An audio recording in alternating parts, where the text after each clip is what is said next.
नमस्कार दोस्तों, मैं श्री कुमार आज आप लोगों के बीच एक कहानी लेकर आया हूँ। इसे सुने, समझें और जाने कि इस कहानी का संदेश क्या है। एक राज्य का राजकुमार था। वो सीमा भ्रमण के लिए एक दिन घोड़े पर सवार होकर के अपने सैनिकों के साथ निकला। वह गया, चलते गया। रास्ते में जब वो बहुत दूर निकल गया तो रास्ते में भयानक आंधी आई और जितने भी सैनिक थे सब कोई इधर कोई उधर चला गया। राजकुमार भी घोड़ा लेकर के वो भी उत्तर दिशा की ओर चला गया और जाते जाते वह दूसरे राज्य की सीमा में प्रवेश कर गया। वहाँ गया, आंधी और बारिश के कारण वह घोड़ा से गिर गया और बेहोश हो गया। जब आंधी रुकी तो तब तक रात हो चुका था। रात बीती। कल सुबह उस राज्य के राजा, जिस राज्य में वो चला गया भ्रमण करने के लिए आए, तो उन्होंने देखा कि एक राजकुमार है और बेहोश पड़ा हुआ है। उसे तुरंत उठा करके राजमहल ले गया। वहाँ वैद्य को बुलाया गया। वैद्य ने उसका इलाज किया, वो ठीक हो गया। राजकुमार ने अपना परिचय दिया तो राजा ने कहा, वो तो हमारे मित्र हैं, जब आप आ ही गए हैं यहाँ तो कुछ दिन रहिए और हमारा सेवा ग्रहण करें। तो राजकुमार वहाँ रहा। वह संगीत प्रेमी था। तो संगीत प्रेमी था तो उन्होंने राजा को कहा कि हम संगीत प्रेमी हैं, हमें हारमोनियम और वगैरह वाद्य यंत्र बजाने का इच्छा है। तो उन्होंने उसके राजा ने उनके लिए सभी वाद्य यंत्रों का व्यवस्था किया और वह वाद्य यंत्र को बजाता और रहता। उसका इसी तरह जीवन चलने लगा। वहाँ राजा की एक बेटी थी, वो भी संगीत सीखना चाहती थी। तो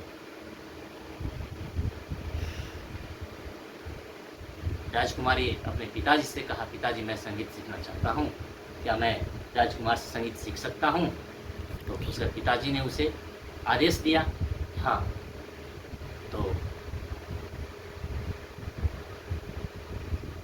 राजकुमारी उस राजकुमार से संगीत सीखने लगा। सीखते सीखते बहुत दिन बीत गए। तो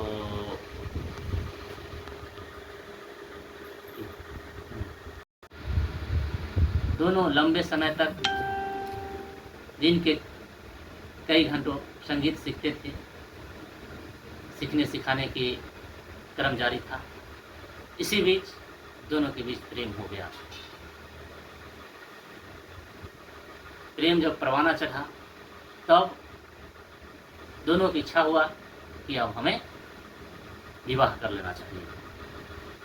तो राजकुमार ने राजा से कहा कि मुझे आपकी बेटी से प्रेम है, मैं आपकी बेटी से विवाह करना चाहता हूँ। राजकुमार ने कहा, सॉरी, राजा ने कहा कि ये तो मेरे सौभाग्य की बात है कि आप मेरे बेटी को पसंद करते हैं और उससे विवाह करना चाहते हैं, लेकिन मैं किसी और को वचन दे दिया हूँ, इसलिए मैं उसका विवाह आपसे नहीं कर सकता हूँ। तो राजकुमार बड़ा दुखी हुआ और वो वहाँ से चला आया दुखी मन से। फिर ये सारी बातें राजकुमारी को बताया। तो राजकुमारी ने कहा, तो ठीक है, यदि पिताश्री ऐसा नहीं चाहते, मेरा विवाह नहीं करना चाहते आपसे, तो हम दोनों एक काम करते हैं, यहाँ से भाग चलते हैं। तो राजकुमार कहा ठीक है, कल तुम बगीचा में शाम के समय रहना और मैं घोड़ा की व्यवस्था करता हूँ, घोड़ा लेकर आऊँगा और तुझे घोड़ा पे बैठा के ले जाऊँगा। ठीक समय सीमा के अनुसार कल शाम होकर के राजकुमारी उस बगीचा में पहुँची। राजकुमार ने भी घोड़ा लेने के लिए गया। जब अस्तबल पहुंचा तो जो घोड़े का मालिक था